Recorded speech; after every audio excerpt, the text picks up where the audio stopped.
What is the one move that you learned early in your journey that you still try to use every day? Oh, the one move that I learned early was basically an arm bar from the closed guard. My coach used to make me do like 50 of them every single day. Closed guard arm bar, closed guard arm bar. And it was, when you first started, you're like, bro, this is boring. Like, what is this for? Like, it's the same move. Like, I want to learn new moves, but down the line, you start to realize why, because he wanted me to have a strong guard. And to this day, my closed guard arm bar is instinct. I don't have to think about it when I do the moves. So now I understand why he used to make me do so much arm bars from the beginning, from white belt to blue belt to purple belt every day. And still now, we still do it, arm bar from the closed guard.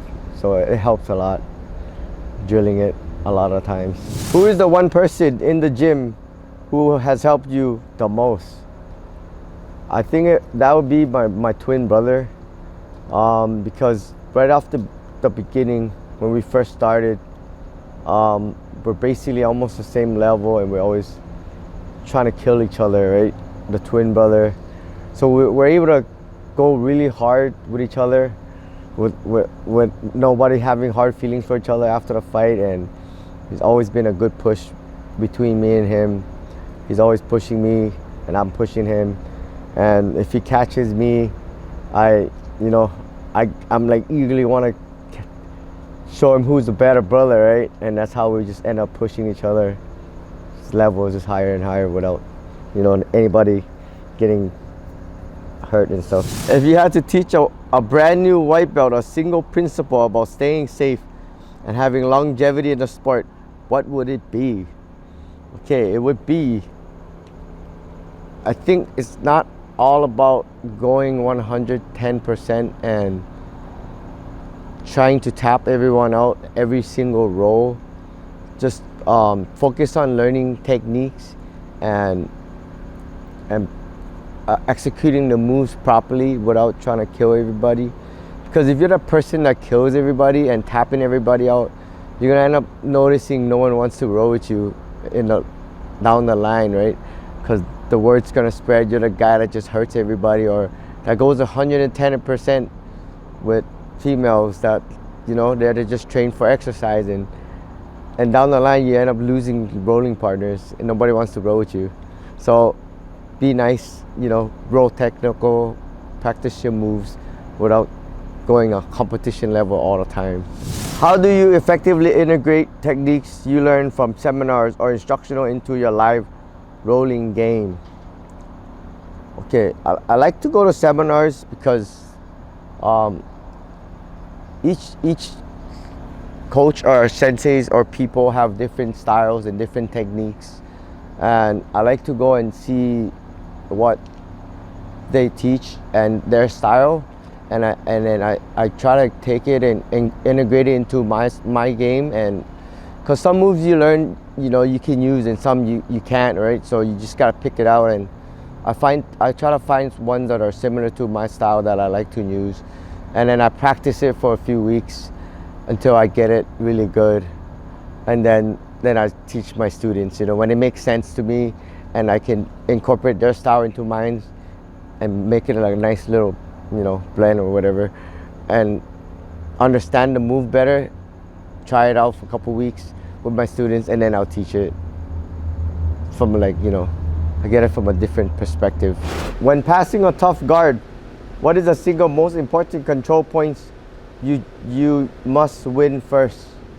Win first is I try to win the grips. I call it, I don't know, a grip count. Like, I pay attention to how much points of contact I have on the person, right? So like if I'm passing someone's guard and they have my collar and my foot, I break the collar off and I can control both of their feet. If I'm controlling two of their feet and they're only controlling one of my feet, then more than likely I'll be able to pass the guard, right?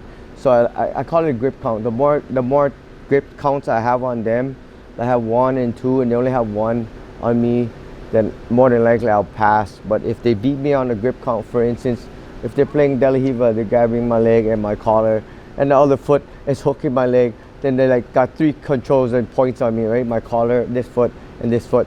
More than likely, I'm not gonna pass. So I have to break this leg off, break the collar off, then I can control the feet and then pass, right?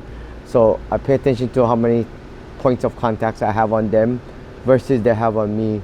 So if they have more than me, then more than likely I won't be able to pass. But if I have more counts, like control points on them, then more than likely I'll get a higher advantage of passing. It's the way I see it. If you're coaching a beginner for the first time competition, what is the one technical piece of advice you would give them about their mindset in the day of the event? Oh, okay, I got a good one for this one.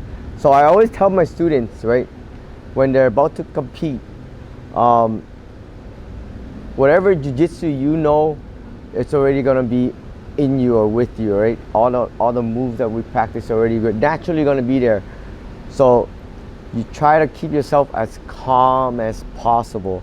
Like listen to slow music, you know, calming music, no more hyping music, you know, gangster music.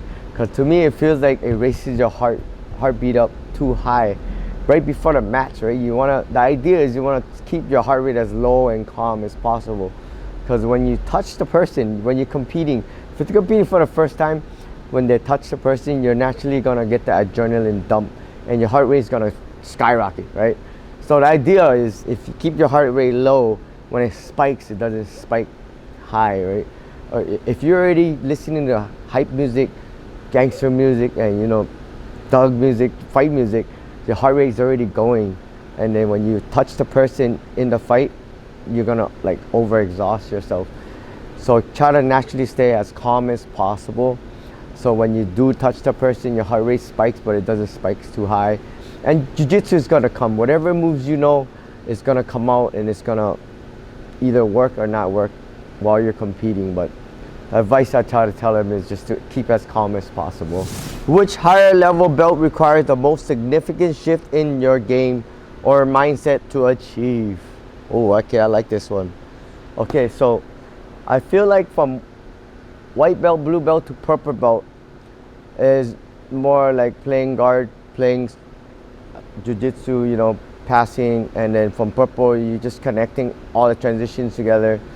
But there's a big jump between purple and brown, because now once you get to brown, the leg locks or the leg, you know, submissions are now open, right? So you gotta learn all your straight ankle locks, your toe holds, your calf crush, your knee bars, everything that's got to do with from your waist down.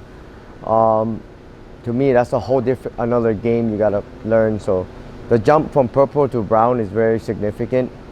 So that's why I like to teach the students a little early, so by the time they get to brown belt, they kind of know it. Then from brown to black is almost kind of close, real close together. Just basically same thing, connecting all your moves together with the leg locks, and it's like a whole game. But yeah, I think going from purple to brown was the most significant jump for me that I see. Thank you. And I'm Thang Nguyen from Underground Jiu-Jitsu. Cảm ơn means thank you, everyone.